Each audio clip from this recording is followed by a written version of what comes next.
Vadodara Dabhoi road પર આવેલા વડોદરા મહાનગરપાલિકાના નુર્મના આવાસો આ દ્રશ્યો તમે જોઈ રહ્યા છો નુર્મના આવાસ ખાતેના કે જ્યાં ગંદકીનું સામ્રાજ્ય છે।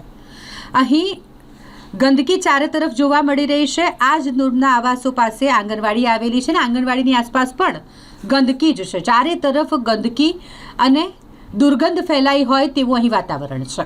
આંગણવાડીમાં કામ કરતી મહિલા સાથે વાત કરવામાં આવી, તેમને પૂછવામાં આવ્યું ગંદકી વિશે તો તેમણે જવાબ આપવાનો જ ઇનકાર કરી દીધો। જ્યારે આ નુર્મના આવાસમાં રહેતા રહીશો સાથે વાતચીત કરવામાં આવી તો તેઓ દ્વારા વડોદરા મહાનગરપાલિકાની કામગીરી સામે સવાલ ઊભા કરવામાં આવ્યા છે। કારણ કે રહીશોનું કહેવું છે કે વારંવારની રજૂઆત કરવામાં આવી છે વડોદરા મહાનગરપાલિકામાં, તેમ છતાંય અહીંથી ગંદકી દૂર કરવામાં નથી આવતી। સાથે જ આ મકાનો તમે જુઓ કે જે હાલ જર્જરિત હાલતમાં થઈ ગયા છે, તેને સમારકામની જરૂર છે। સમારકામ તો કરવામાં નથી આવતું, પરંતુ અહીંથી વડોદરા મહાનગરપાલિકાની કોઈ પણ ટીમ દ્વારા ગંદકી પણ સાફ કરાવવામાં નથી આવી રહી। અહીં અલગ અલગ બ્લોકમાં રહેતા લોકો બીમાર પણ થઈ રહ્યા છે આ ગંદકીના કારણે। અત્યારે કમોસમી વરસાદ છે અને આ કમોસમી વરસાદને કારણે એમ પણ બીમારી ફેલાયેલી છે। તેવામાં નુર્મના આવાસ પાસે જે ગંદકી છે તેના કારણે મચ્છરોનો ઉપદ્રવ વધી ગયો છે અને વધુને વધુ લોકો બીમાર થઈ રહ્યા છે।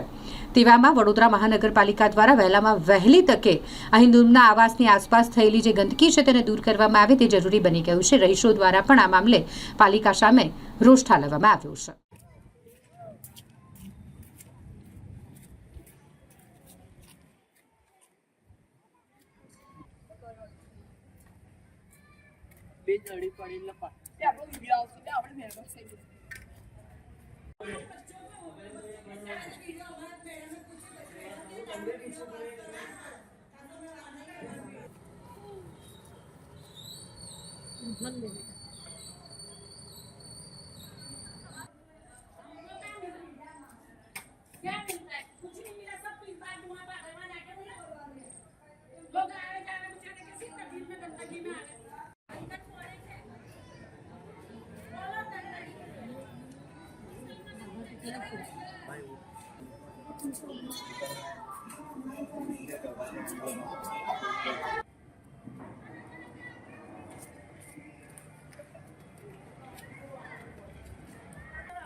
માના ઘર છે આ ને અહીંયા ગટરોનું પ્રોબ્લેમ છે।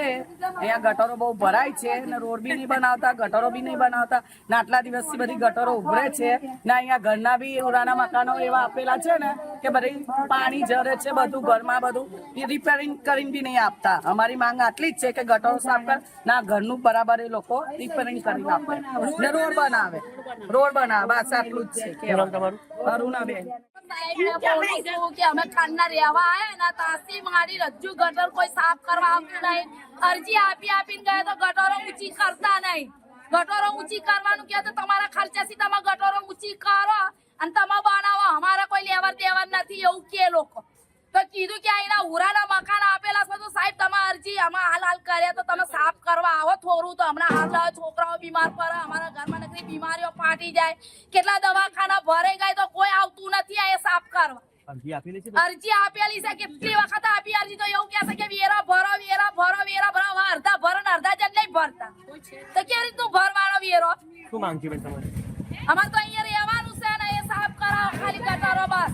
આ ગટરોની ગંદકી બહુ છે ને પાણી વેરવા વાળીને સજા આપો, ઉપરથી પાણી વેર કરે એમને સજા તમે આપો। શું નામ તમારું? આપનું નામ? સોમનાબેન। એનું શું તકલીફ છે અહીંયા? આ મહાનગર વુડાના મકાનોમાં જે બિસ્માર હાલતમાં છે અને ગંદકી વગેરે બધી બહુ થાય છે। અહીંયા પાણીનું કંઈ નિકાલ થતો નથી અને ગટર યોજનાનું જે છે તે ગટરોમાં પણ ઘડીએ વારે ભરાયા કરે છે। તે 2,000 રૂપિયા હજાર રૂપિયા લઈને કઈ દૂરથી માણસો કારીગરો બોલાવીને અમે લોકો સાફ કરાવીએ છીએ સાહેબ। અને બીજું કે કોર્પોરેશનના તરફથી અહીંયા કોઈ પણ આવતું નથી અને અહીંની હાલત જે કચરા કચરાની હાલત છે તે ઘરના પાછળ જ બધા કચરો હવે નાખે પણ ક્યાં કચરો ગાડી આવે છે તે વખતે કોઈ હોતું નથી, ઘરે નોકરીએ ગયેલા હોય બધા, એટલે એનામાંથી છે ને તો સવલત મળતી નથી. તો કચરાપેટી અહીં મુકાવી દેવાની, જાહેરમાં કચરાપેટી જરા મુકાવો તમે ગલી વાઇઝ તો ચાલી જાય. અને મકાનો પણ પડું થઈ ગયેલા છે, બિસ્માર હાલતમાં છે, એટલે મકાનોનું બી કંઈ ભરોસો નહીં, ક્યારે બિલ્ડિંગ પડી જાય. 4 માળના મકાન છે અહીંયા, ક્યારે પડી જાય.